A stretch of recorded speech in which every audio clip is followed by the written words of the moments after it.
What is up, Jets Nation? And today we're going to get into just how good are the members of this coaching staff. In today's episode, you know what time it is. It's showtime. 1, 2, 3,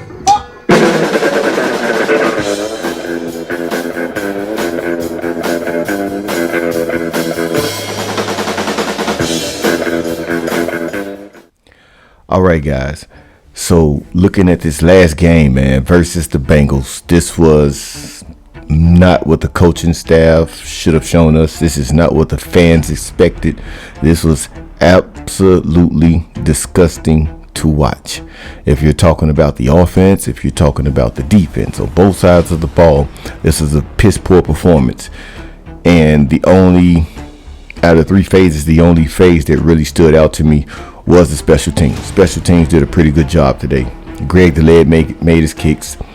Brayton Man made some pretty good punch today, man. This was just absolutely painful to watch coming off a victory, a surprising victory, week 2 versus the Browns. And today what we're going to do is break down some of the players, and we're going to also talk about the coaching staff being non-effective as far as their scheme.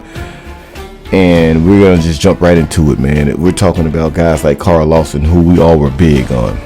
We didn't see him play any regular season games, even preseason games last season. This year, there was a lot of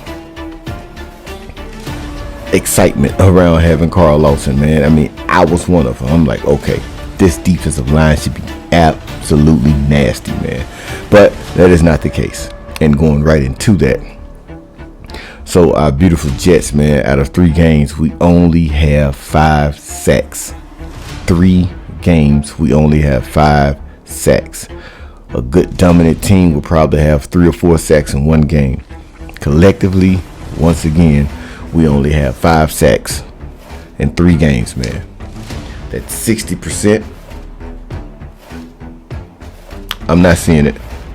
And at this point, I'm not even sure if the teammates are seeing it or buying it. It's just not getting the job done, man. This method, the scheme that Ulbrich and Coach Saleh are instilling in our young guys, man. I'm just not seeing it. I'm not seeing the productivity. Numbers don't lie. They don't. And if you want to go back talking about Carl Lawson, man, the guy has a half a sack in 3 games. Going up against his old team, the Bengals. Going up against an offensive line who's not the strongest. Going up against an offensive line who's given up 13 sacks in the first 2 games of the season. This is absolutely garbage. And I'm going to be the first to say it. I'm seeing the same old Jets.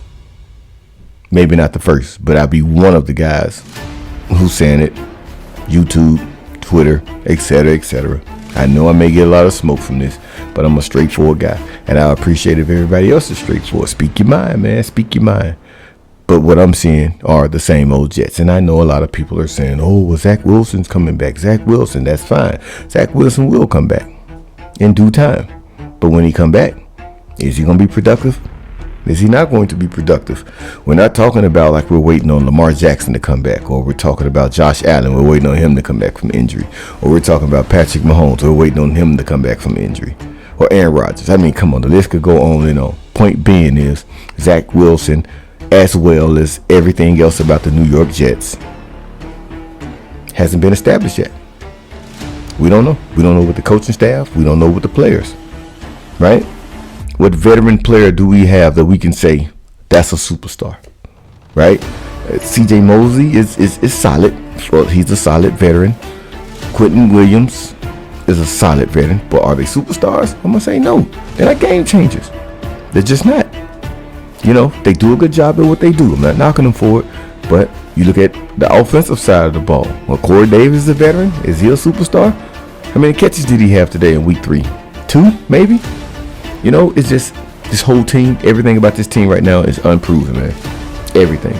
So whatever we get for the remainder of the season, all the way to the last game, is probably going to be the results of an unproven team. And right now, I don't see anything that's indicating that we're going to turn this thing around.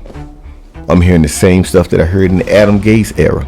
Oh, we're going to turn this thing around. The team just have to come together. We have to talk more. We have to figure this thing out collectively, right? Everything that they're telling us, everything that they've sold us and told us are the same things they've been selling us and telling us for season after season. This is nothing different. So why, as a fan, should we believe that this time is going to be very much so different than all the others? It's garbage. I'm not buying it, man. I'm not buying it. I'm very supportive. Been a Jets fan for a long time. But this game really just kind of like cut the cake for me, man. I'm being honest with you guys. This was a piss poor performance. We couldn't get a single touchdown on a defense that's really not that strong. And I know we have Flacco. I get it, man. I get it. But we do know that Flacco can move the ball, right? We did see that in the Ravens game. We saw that in the Browns game. We do know that he's capable of moving the ball.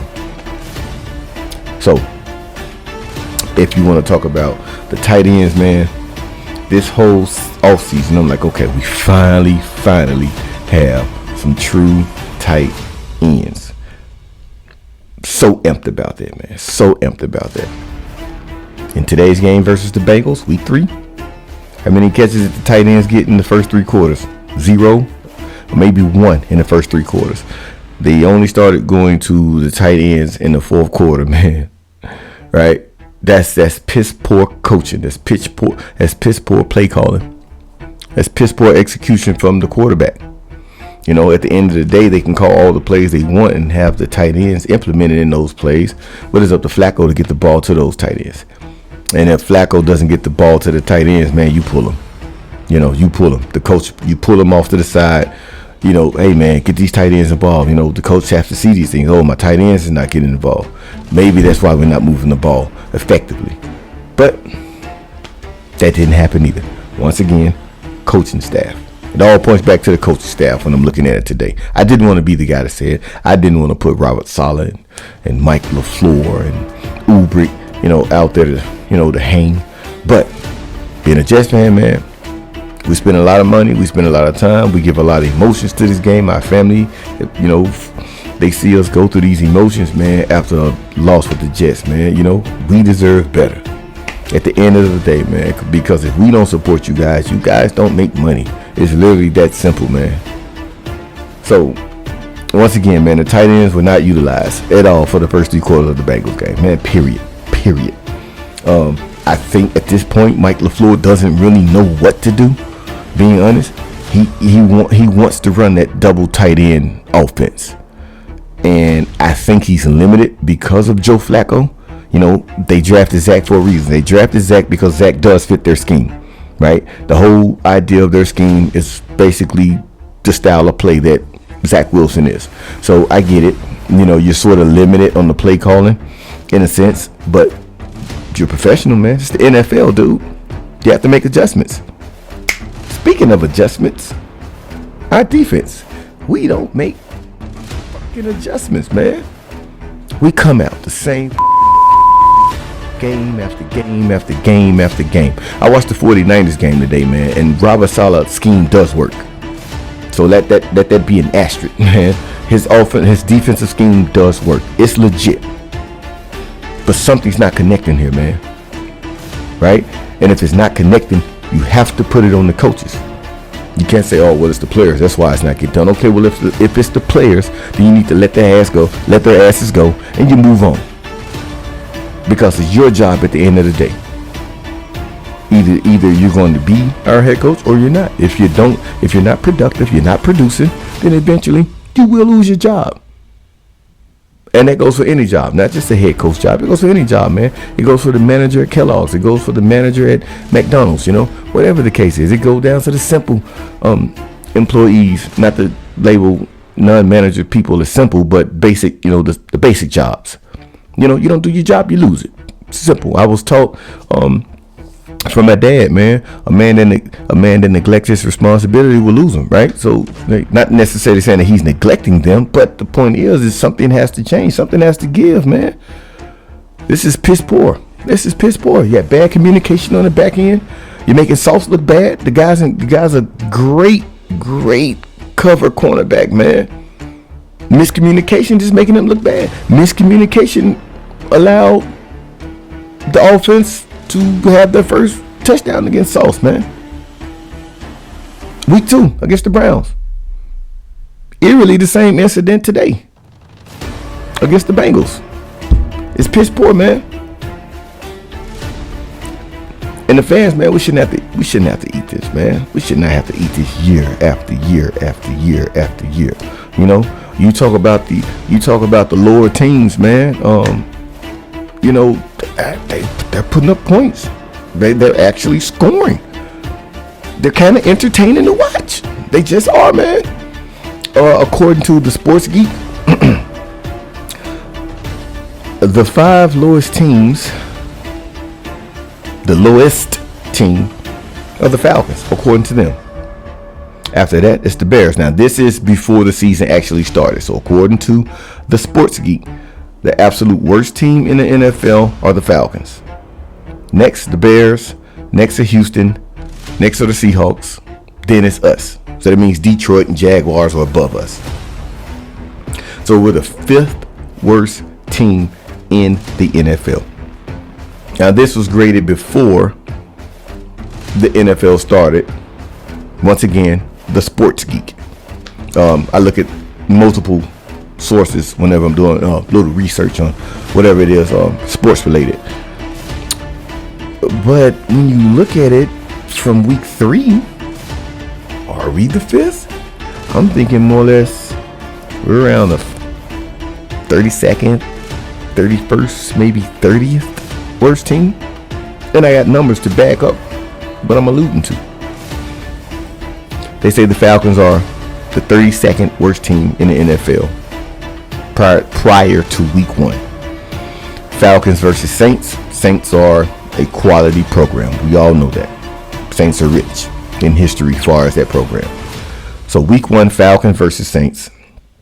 Falcons lose that game 26-27. The Falcons put up 26 points though. They lost the game against the Saints. That's week 1. Week 2, Falcons versus Rams. You're talking about the reigning Super Bowl champions, the Rams, the LA Rams. So Falcons, week 2, played the Rams, reigning Super Bowl champions. The Falcons lost that game week 2. The score was 27-31. Falcons put up 27 points again. Worst team in the NFL? Week 3, Falcons played the Seahawks. The Falcons scored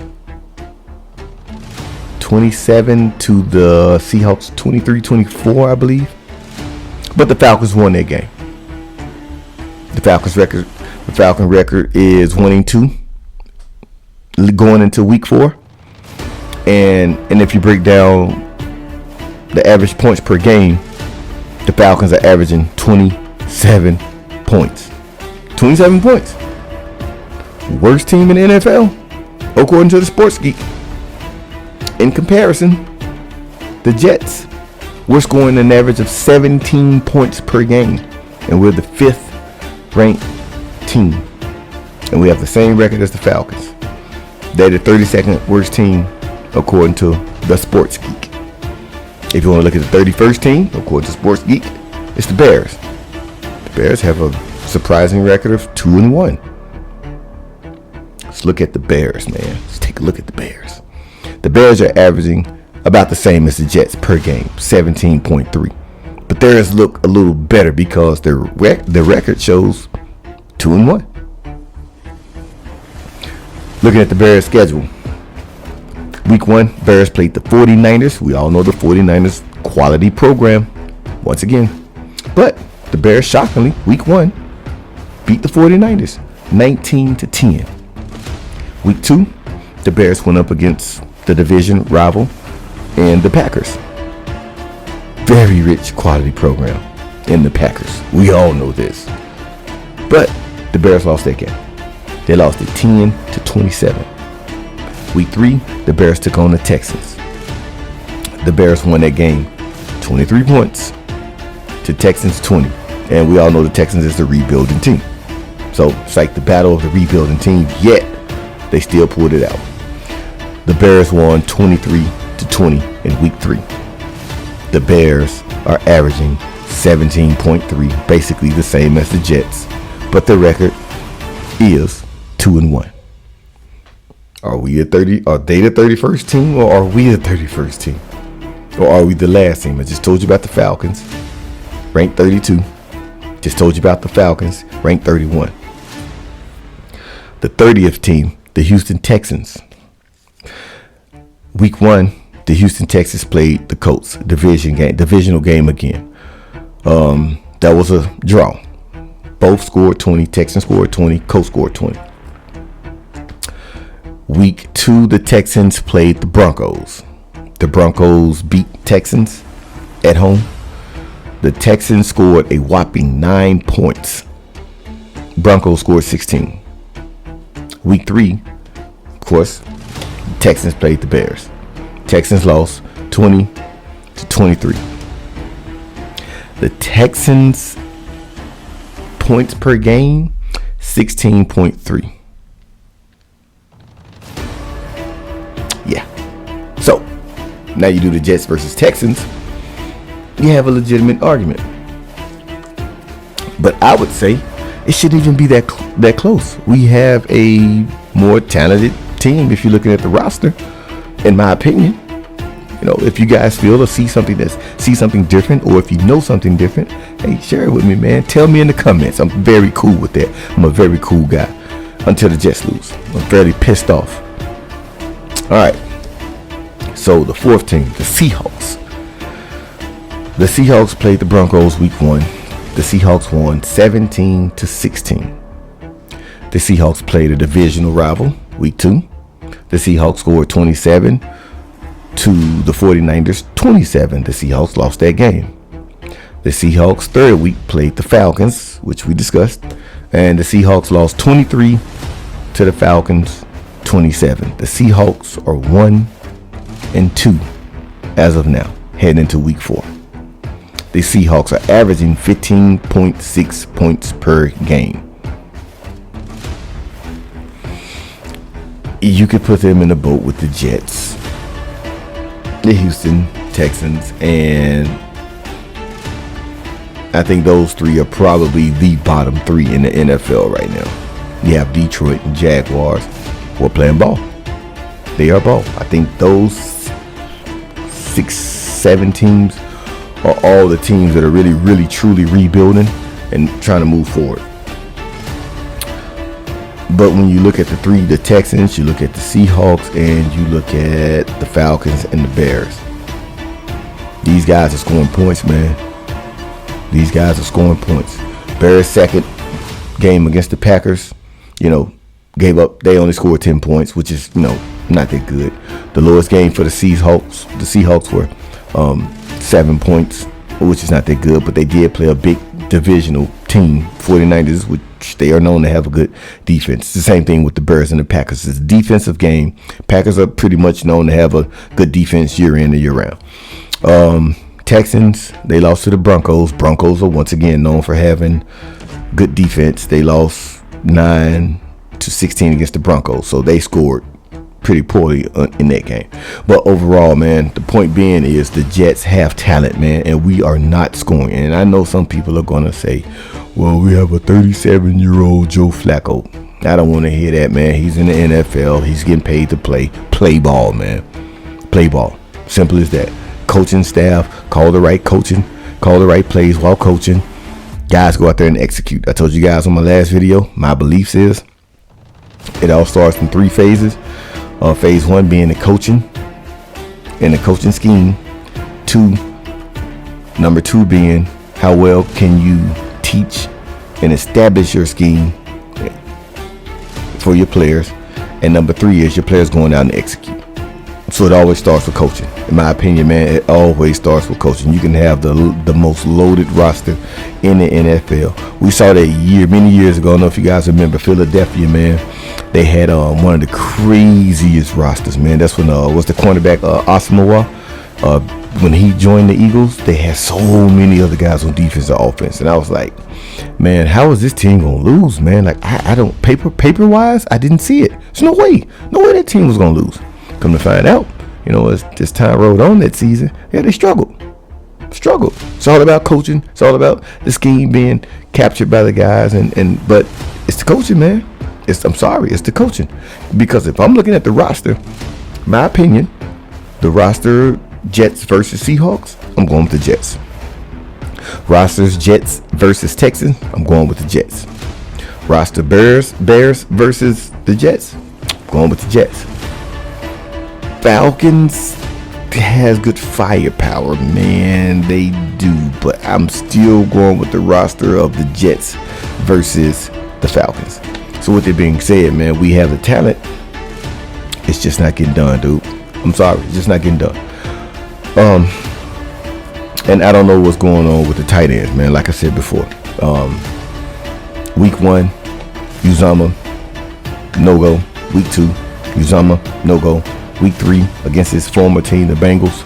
You would think he would definitely get the ball. He would probably know some of the weak spots in their zone, some of the weak spots in their defense, since he had to practice with them for so many years. Guy only caught one catch today, man.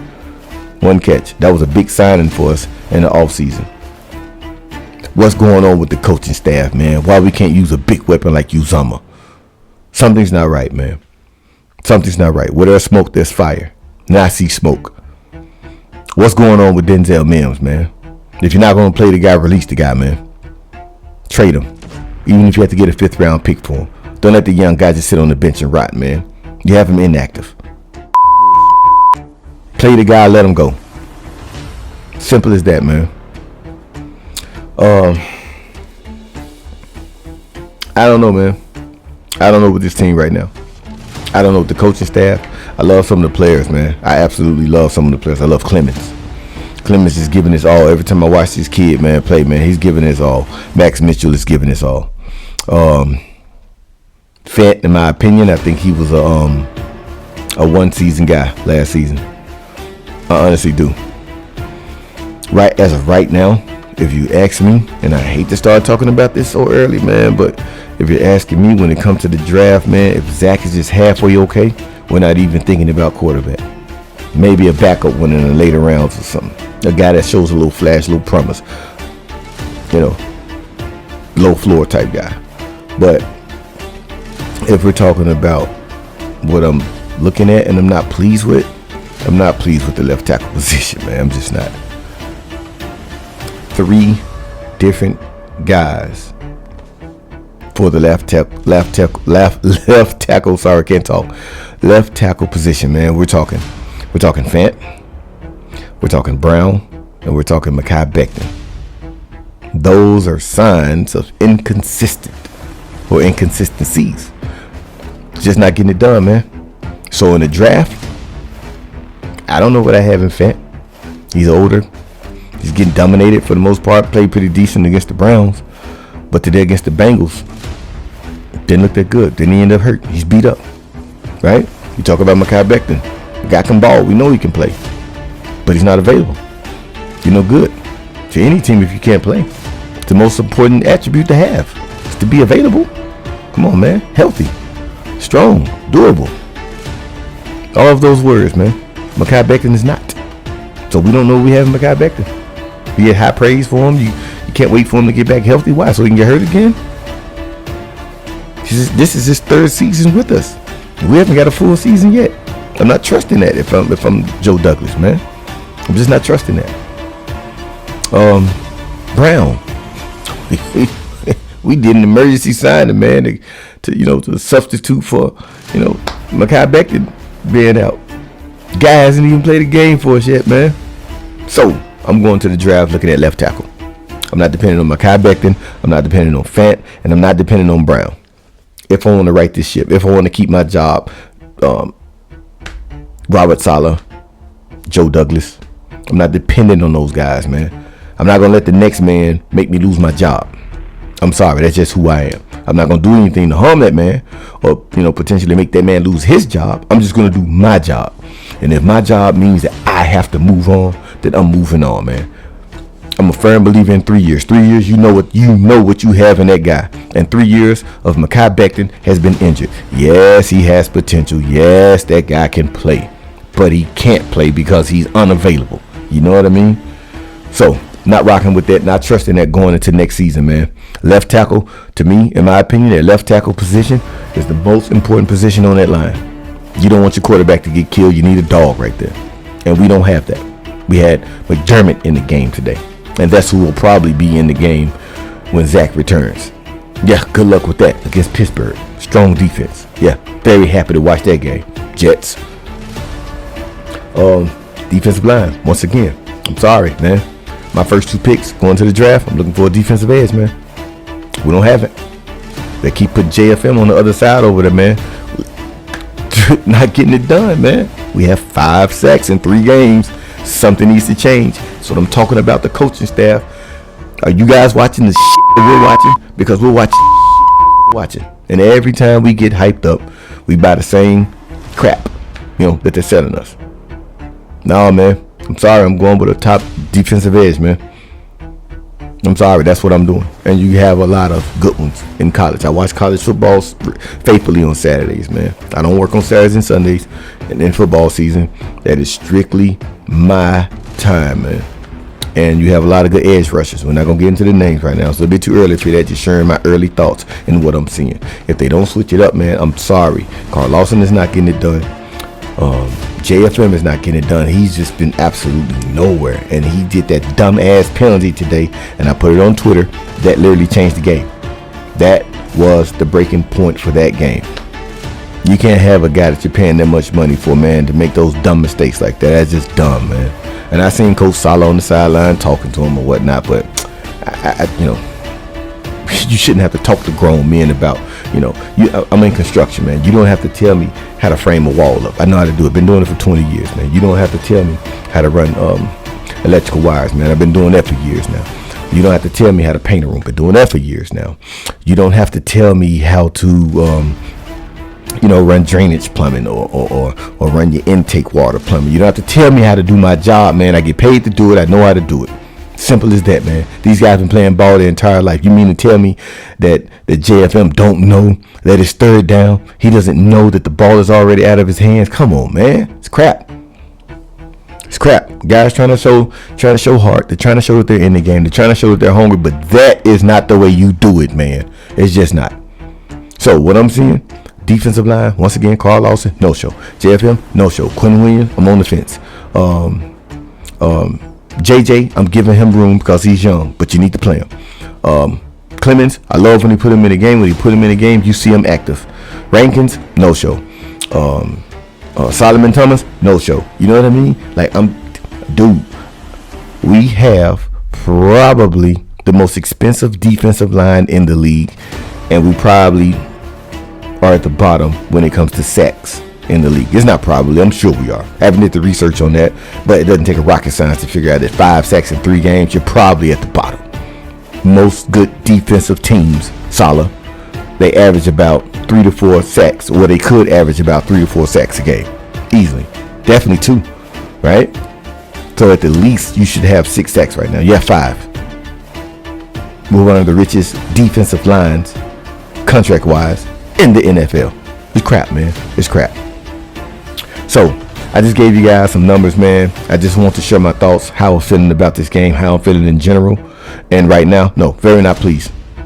Not pleased at all with this team. Not pleased with the coaching staff. Not pleased with the play calling. You put Barrios in. As soon as you put him in, you run a jet sweep. Oh, wow. You haven't really played him. The moment you put him in, well, I'm guessing that they're not smart enough to know when I see Barrios that they're going to run some kind of special trick play. Come on, man. You put him in as a decoy from time to time to throw him off. Just let him run a little slant route or a drag route or something. You know what I mean? It doesn't always have to be a gadget play when you see Barrios. You know why? Because the other team is expecting a gadget play when Barrios comes on the field.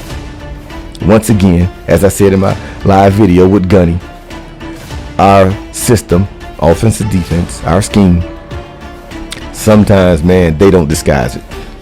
Especially on defense, man. They really don't disguise it. It's kind of like you know what they're doing before they do it. And if that's the case, that's why we're struggling. Side note, that is the case. And we are struggling because we can't disguise anything that we're doing on defense. We hardly disguise anything that we're doing on offense. So, not my show. My show is the Jets show, but the Jets game is a shit show. Very not pleased as a Jets fan, man. We'll just watch and see what happens when Zach comes back. I know a lot of people are big on Zach coming back. I'm on the fence for Zach too. He hasn't shown me anything that gives me the gut feeling that he's a franchise quarterback. I struggle. We heard about the interceptions in training camp, right? In mini camp, we heard about these things, and people brush it under the table, brush it under the rug. Oh, it doesn't mean anything. It doesn't mean anything. First series in the preseason, guy throws a pick. It doesn't mean anything, right? Second series in the preseason, he scrambles like it's the Super Bowl or a playoff game. And what happens? He's injured. You know what I mean? Bonehead plays, man. I'm not confident in Zach. I'm not confident in his coaching staff. I'm not confident in over half of the players that are on this team. Oh, I'm sorry. I am so sorry. I really, really enjoy AVT. AVT is a dog, man. I gotta give a shout out to AVT, man. AVT's a dog. Love watching that kid play. Love it, love it, love it, love it, love it. 100% love it, man. That first Joe Douglas draft class is ass. Absolutely. That's it, guys. I'm gonna drink tonight. Thanks, Jets. And I'll tune back in, man. But once again, thanks for you guys tuning in, man. This is the Jets Show. I am your host, Show. And I hope you guys like, comment, subscribe. If you don't, at least give me some views. Watch the videos, man. Check it out. I'll be back more than likely tomorrow, maybe Tuesday. I'm doing a video collaboration with one of my favorite YouTubers this week, Mr. Jeremy from Jets Chaos. Love that guy, man. His energy is absolutely wonderful, man. I love watching his videos, man. Yeah, so this week's coming, man. I'll be a guest on his show. Thankful, very grateful, very humbled by it, and I look forward to it. So as always, man, go Jets, and let's see if we can turn this thing around. Let's see if they can do something with this defense. Let's see if Zach can come back and give us a fire that we need, and we desperately need that fire. Absolutely. We don't have explosive big plays. 3-yard plays here, 4-yard plays here. Michael Carter and Wilson are probably like the guys to give us those flashy big plays, that gets the energy going for the team. But other than that, man, I don't see it. So anyway, guys, go Jets. And as always, I look forward to seeing you guys. I look forward to doing another video. Take care. Enjoy your day.